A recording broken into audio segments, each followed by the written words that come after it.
ધોરણ 10 પ્રકરણ 9 આનુવંશિકતા અને ઉદ્વિકાસ એનું આપણે છઠ્ઠું લેસન છે મિત્રો. આગળના લેસનમાં આપણે જાતિ અને તેના નિર્માણમાં જવાબદાર પરિબળો જોયા. હવે મિત્રો આ લેસનમાં આપણે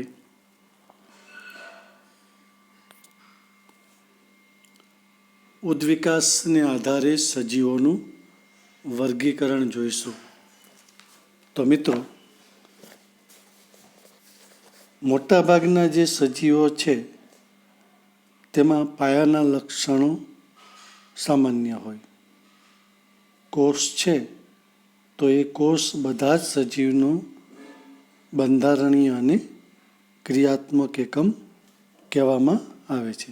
સજીવનો બંધારણીય અને ક્રિયાત્મક એકમ એટલે કોષ. બીજી વાત કરીએ તો કોષ કેન્દ્રને આધારે બે સમૂહમાં વર્ગીકરણ કરવામાં આવ્યું, જેમાં સુવિકસિત કોષ કેન્દ્ર હતું, પટલમય અંગિકાઓ હતી એવા સજીવો સુકોષ કેન્દ્રી સજીવો એટલે કે યુકેરિયોટ કહેવાના, અને જેનું કોષ કેન્દ્ર સુવિકસિત ન હતું, અલ્પ વિકસિત હતું, એવા સજીવોને આદિકોષ કેન્દ્રી સજીવો પ્રોકેરિયોટિક કહેવાયા. આમ કોષ કેન્દ્રને આધારે બે સમૂહમાં વર્ગીકરણ કરવામાં આવ્યું. સુકોષ કેન્દ્રી એટલે કોષ કેન્દ્ર સુવિકસિત, જેમાં પટલમય અંગિકાઓ, આવરણવાળી અંગિકાઓ હોય, અને આદિકોષ કેન્દ્રી એટલે કોષ કેન્દ્ર અલ્પ વિકસિત હોય અને એના કોષમાં પટલમય અંગિકાનો અભાવ હોય. એટલે આ રીતે બે પ્રકારના કોષ કેન્દ્ર હતા, સુકોષ કેન્દ્ર અને આદિકોષ કેન્દ્ર, અને એના આધારે કોષ કેન્દ્રના આધારે સજીવોને બે સમૂહમાં વહેંચવામાં આવ્યા, સુકોષ કેન્દ્રી સજીવો અને આદિકોષ કેન્દ્રી સજીવો. કોષની સંખ્યાને આધારે પણ બે ભાગ પડ્યા. જે સજીવોનું શરીર માત્ર એક કોષથી બનેલું એને એક કોષીય સજીવો કહેવાય, અમીબા, પેરામિશિયમ, પ્લાઝ્મોડિયમ વગેરે. જ્યારે કેટલાક સજીવો ઘણા બધા કોષ ધરાવતા હતા એટલે એને બહુકોષી સજીવો કહેવાય. આ રીતે કોષની સંખ્યાને આધારે બે ભાગમાં વર્ગીકરણ થયું, એક કોષીય સજીવો અને બહુકોષીય સજીવો. પછી કોષની અંદર હરિતકણ હતા અને કેટલાકમાં ન હતા. એટલે કે જે હરિતકણ ધરાવતા હતા તે પ્રકાશ સંશ્લેષણ કરી શકતા હતા, જેને વનસ્પતિ તરીકે ઓળખવામાં આવ્યા, અને જેનામાં હરિતકણ ન હતું તેથી તે પ્રકાશ સંશ્લેષણની ક્રિયા ન કરી શકતા હતા. તેથી તેને પ્રાણીઓ તરીકે વર્ગીકૃત કરવામાં આવ્યા. એટલે આ રીતે પ્રકાશ સંશ્લેષણની લાક્ષણિકતાને આધારે સજીવોને વનસ્પતિ અને પ્રાણીઓ એમ બે ભાગમાં વર્ગીકૃત કરવામાં આવેલા.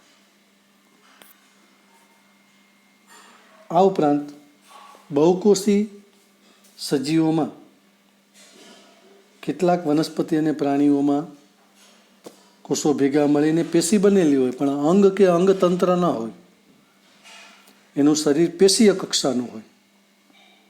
પછી ઉચ્ચ કક્ષાના બહુકોષીમાં થોડા જઈએ તો ત્યાં વળી પાછા કોષો ભેગા મળીને પેશી પણ બનેલી હોય અને પેશી ભેગી મળીને અંગ પણ બનેલા હોય, પણ અંગતંત્ર ન હોય, કારણ કે કોષોની સંખ્યા થોડી ઓછી હોય. તેથી તેને અંગીય કક્ષાનું આયોજન કહેવાય. અને આપણા મનુષ્ય જેવા જટિલ ઉચ્ચ કક્ષાના બહુકોષી સજીવોની વાત કરીએ તો એમાં કોષો ભેગા મળીને પેશી પણ બનેલી હોય, પેશી ભેગી મળીને અંગો પણ બનેલા હોય, અને અંગો ભેગા મળી જુદા જુદા તંત્ર, પાચન તંત્ર, શ્વસન તંત્ર, ઉત્સર્જન તંત્ર, આ બધા પણ વિકાસ પામેલા હોય. એટલે આ રીતે બહુકોષીય સજીવોમાં પેશીય કક્ષા, અંગ કક્ષા, અંગતંત્ર કક્ષા આયોજન જોવા મળે. આ રીતે વર્ગીકૃત થયેલા છે. પછી પ્રાણી શરીરમાં શરીરની બહાર બાહ્ય કંકાલ, શરીરની અંદર અંતઃ કંકાલ હોય, એના આધારે પણ એનો આધારભૂત રચનાનો ભેદ હોય છે. આથી સજીવોમાં ઉદ્વિકાસીય સંબંધોની ક્રમિક વિકસતી કક્ષાઓ વર્ગીકરણ સમૂહોની રચના કરવામાં મદદરૂપ થઈ. બે જાતિઓના લક્ષણોની સમાનતા જેટલી વધુ એટલો એનો સંબંધ નજીકનો કહેવાય, અને બે જાતિઓમાં સંબંધ જેટલો નજીકનો તેમ તેમનો ઉદ્વિકાસ નજીકના ભૂતકાળમાં કોઈ સામાન્ય પૂર્વજમાંથી થયો હશે એમ કહી શકાય. તો જ આટલી બધી એનામાં લક્ષણોમાં સમાનતા જોવા મળે કે કોઈ એક સમાન પૂર્વજમાંથી આ ઉતરી આવેલા હોવા જોઈએ આ બે જાતિ, જેથી કરીને લક્ષણોમાં સમાનતા છે એટલે એ કોઈ સમાન પૂર્વજમાંથી ઉતરી આવેલા એમ કહી શકાય. તો આ તો મિત્રો ઉદ્વિકાસને આધારે સજીવોનું વર્ગીકરણ. હવે જોઈએ મિત્રો ઉદ્વિકાસ સંબંધોના ઉદાહરણ. એક છે સમમૂલક અંગો, જેને રચના સદસ્ય અંગો કહેવાય. એમાં ઉત્પત્તિ સમાન છે, કાર્ય સમાન નથી. બીજા છે કાર્ય સદસ્ય અંગો, જેમાં કાર્ય સમાન છે, ઉત્પત્તિ સમાન નથી. ત્રીજું છે અશ્મિના પુરાવા. અશ્મિના પુરાવાની વાત કરીએ મિત્રો તો વૃક્ષનું થડ, એમોનાઇટ અપૃષ્ઠવંશી, ટ્રાયલોબાઇટ અપૃષ્ઠવંશી, માછલી નાઇટિયા, ડાયનોસોરની ખોપરી રાજાસુરસ, આ બધા અશ્મિઓના પુરાવા છે. હવે મિત્રો અશ્મિઓની ઉંમર જાણવા માટે રેડિયો કાર્બન ડેટિંગ પદ્ધતિનો ઉપયોગ થાય, જેના દ્વારા અશ્મિની ઉંમર જાણી શકાય. અને તેના માટે C14 radioactive carbon 14 radioactive સમસ્થાનિકનો ઉપયોગ થાય. તો આ રીતે અશ્મિની ઉંમર જાણવા માટે કાર્બન 14 રેડિયો એક્ટિવ સમસ્થાનિક વપરાય, અને તે પદ્ધતિને રેડિયો કાર્બન ડેટિંગ પદ્ધતિ કહેવામાં આવે છે. અને આ અશ્મિઓ છે એનો અભ્યાસ આપણે કરીએ તેને અશ્મિ વિજ્ઞાન કહેવામાં આવે. હવે મિત્રો આ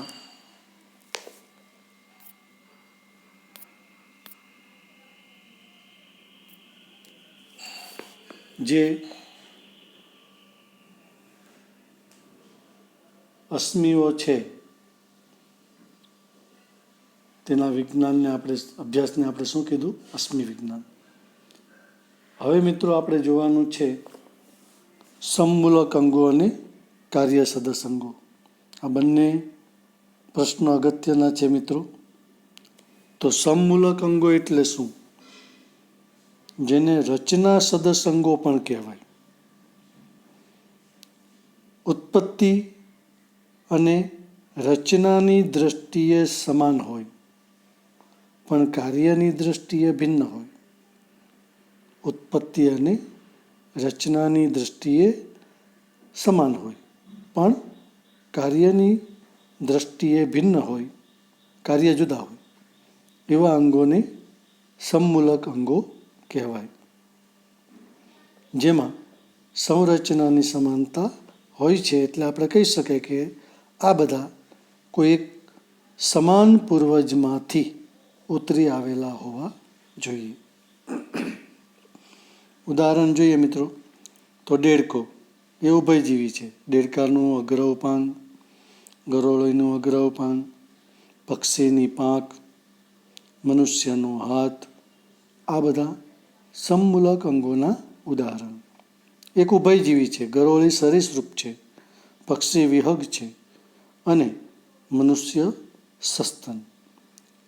તો આ તમે જુઓ, ઉભયજીવી, સરીસૃપ, વિહગ, સસ્તન, આ જુદા જુદા સમુદાય છે, પણ એમાં સંરચના સમાન છે. તો તે કોઈ એક સમાન પૂર્વજમાંથી કાળક્રમે ઉતરી આવેલા હોવા જોઈએ, એમ આપણે સરળતાથી કહી શકાય. અને આ લખાણ બાદ મિત્રો આપણે આ સમમૂલક અંગોની આકૃતિ દોરવી પણ જરૂરી છે. ઘણીવાર 2 કે 3 માર્કનો આ પ્રશ્ન પૂછાય છે. સમમૂલક અંગો એટલે શું સમજાવો, અને બીજો પ્રશ્ન છે કાર્ય સદસ અંગો સમજાવો.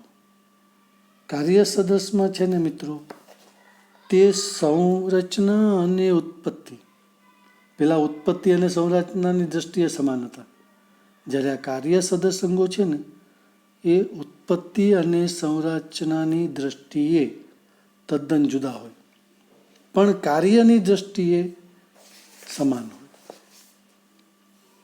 ઊંધું છે બંનેમાં. ઉત્પત્તિ અને રચનાની દ્રષ્ટિએ જુદા હોય, પણ કાર્યની દ્રષ્ટિએ સરખા હોય. તો એવા અંગોને કાર્ય સદસ અંગો કહેવાય છે. ચામાચીડિયામાં પાંખ મુખ્યત્વે મિત્રો મધ્યસ્થ આંગળીના મધ્યની ત્વચાના વિસ્તરણથી નિર્માણ પામે. પક્ષીની પાંખ તેના અગ્ર ઉપાંગની ત્વચાના સંપૂર્ણ વિસ્તરણથી નિર્માણ પામે અને પીછાઓથી ઢંકાયેલી હોય. બંનેમાં પાંખોની રચના, એનું બંધારણ તમે આકૃતિમાં જુઓ તો અલગ પડશે, પણ બંનેની જે આ પાંખ છે તેનો ઉપયોગ ઉડવાના કાર્ય માટે થાય છે. એટલે આ રીતે રચના અને ઉત્પત્તિની દ્રષ્ટિએ જુદા છે, પણ કાર્યની દ્રષ્ટિએ સરખા છે, એટલે એને કાર્ય સદસ અંગો કહેવામાં આવે છે. પાંખ એક સરખી દેખાય કારણ કે એનો ઉપયોગ ઉડવા માટે થાય, પણ એની ઉત્પત્તિ સમાન નથી. કારણસર તેને સમજાત લક્ષણ નહીં, પરંતુ હવે એને આ સમજાત લક્ષણ ન કહેવાય, તેથી તેને સમરૂપ અંગો, કાર્ય સદસ અંગોનું લક્ષણ માનવામાં આવે છે. અને આ પ્રાણીઓ કોઈ સામાન્ય પૂર્વજમાંથી ઉતરી આવેલા નથી એવું ચોક્કસપણે કહી શકાય, કારણ કે એની રચના જોઈએ, એનું બંધારણ એની જોઈએ. ચામાચીડિયાની પાંખ, પક્ષીની પાંખ, એની રચના આપણે જોઈએ, એની ઉત્પત્તિ જોઈએ તો તદ્દન ભિન્ન છે. માત્ર કાર્યની દ્રષ્ટિએ સમાન છે. એટલે પર્યાવરણને અનુકૂળ થવા માટે કાર્ય સમાન છે, પણ ઉત્પત્તિ અને રચના અલગ હોવાથી કહી શકાય કે તે કોઈ સામાન્ય પૂર્વજમાંથી ઉતરી આવેલા નથી. એટલે આ રીતે કાર્ય સદસ અંગોની આ આકૃતિ છે મિત્રો. આ કાર્ય સદસ અંગો જે છે તે આકૃતિ દોરવી જરૂરી છે. એટલે આ 2 પ્રશ્નો મિત્રો, અને આગળ એક પ્રશ્ન આપણે જોયો કે ઉદ્વિકાસને આધારે સજીવોનું વર્ગીકરણ સમજાવો. એ પ્રશ્ન પણ અગત્યનો છે, અને આ 2 ટૂંકા પ્રશ્નો પણ અગત્યના છે કે સમમૂલક અંગો સમજાવો, એટલે આકૃતિ પણ દોરવાની અને આપણે એની સમજ પણ આપવાની, અને કાર્ય સદસ અંગો સમજાવો. તો મિત્રો આજે આપણે 3 પ્રશ્નો જોયા. ઉદ્વિકાસને આધારે સજીવોનું વર્ગીકરણ, સમમૂલક અંગો આકૃતિ સહિત વર્ણન, અને કાર્ય સદસ અંગો આકૃતિ સહિત વર્ણન. સમમૂલક અને કાર્ય સદસમાં મિત્ર ઉલટું છે. સમમૂલક એટલે ઉત્પત્તિ અને રચનાની દ્રષ્ટિએ સમાન, કાર્યની દ્રષ્ટિએ અસમાન. જ્યારે કાર્ય સદસ છે એ કાર્યની દ્રષ્ટિએ સમાન અને રચના અને ઉત્પત્તિની દ્રષ્ટિએ અસમાન. એટલે રચના અને ઉત્પત્તિની દ્રષ્ટિએ સમાન છે સમમૂલક અંગો, એટલે એ આ બધા એક જ પૂર્વજમાંથી ઉતરી આવેલા કહી શકાય. અને ઓલા કાર્ય સદસ અંગો છે એની રચના અને ઉત્પત્તિની દ્રષ્ટિએ જુદા છે, એટલે તે સામાન્ય પૂર્વજમાંથી ઉતરી આવેલા નથી એમ પણ કહી શકાય. તો મિત્રો, આ જે રીતે ચાલતું જાય પ્રમાણે નોટ બનાવીને લખતા રહેજો અને વાંચતા રહેજો. આભાર મિત્રો.